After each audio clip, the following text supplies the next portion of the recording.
On this week's show, we check out the renovation work that went on at the Princely Palace. We take a look at the Princess Charlene Foundation's Sport and Education programme. And we head back to the Monte Carlo Rolex Masters and Novak Djokovic's victory.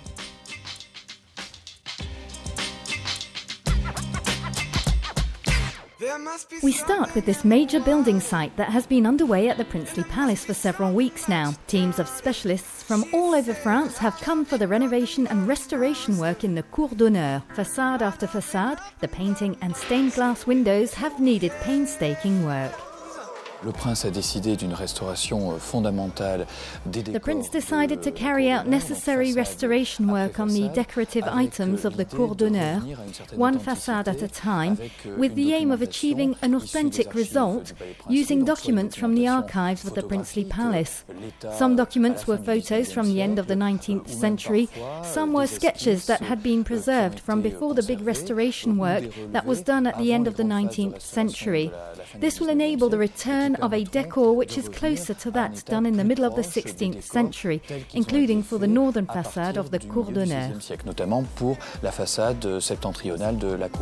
This artwork will continue for a few more days before taking a break, as some of the restoration techniques are not compatible with hot weather conditions.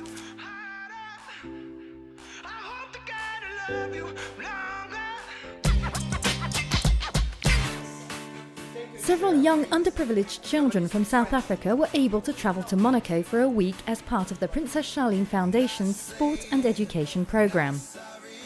Last week we talked about their trip to the Stade Mayol in Toulon.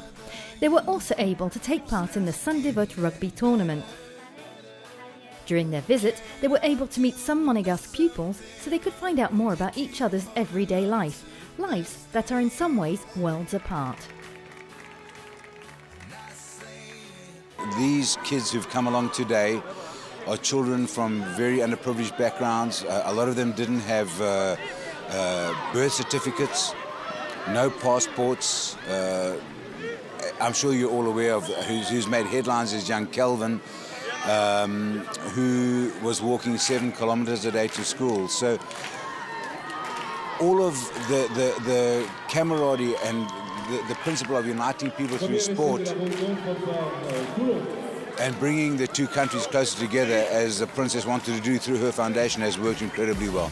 Princess Charlene followed the exchanges closely and then put on her swimsuit to personally give the children a swimming lesson, some of whom couldn't swim at all.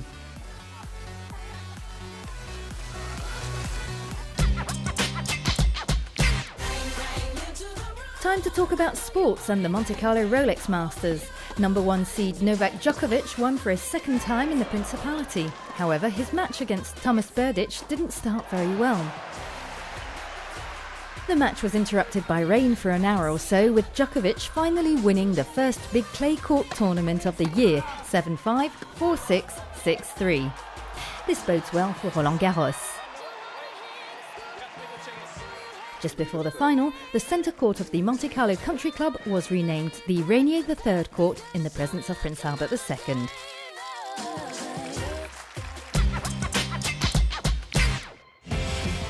Some football news before we go, and it's the end of the Champions League adventure for AS Monaco, who was sent out by the Turin Juventus. Despite dominating the match, the Monégasques weren't able to score the all-important goals.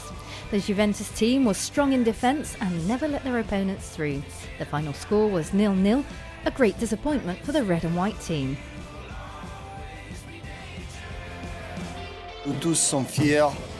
I'm very proud of the team, the players, the trainers. I talked to the Prince, I talked to the President. They are very proud of AS Monaco's journey in the Champions League, of all their efforts, their spirit, the qualities that they all displayed. Thank you to the players, thank you to the trainer, in the name of all the Monégasques, in the name of all the AS Monaco supporters. You made us dream, it was a great journey. Thank you again. Merci encore.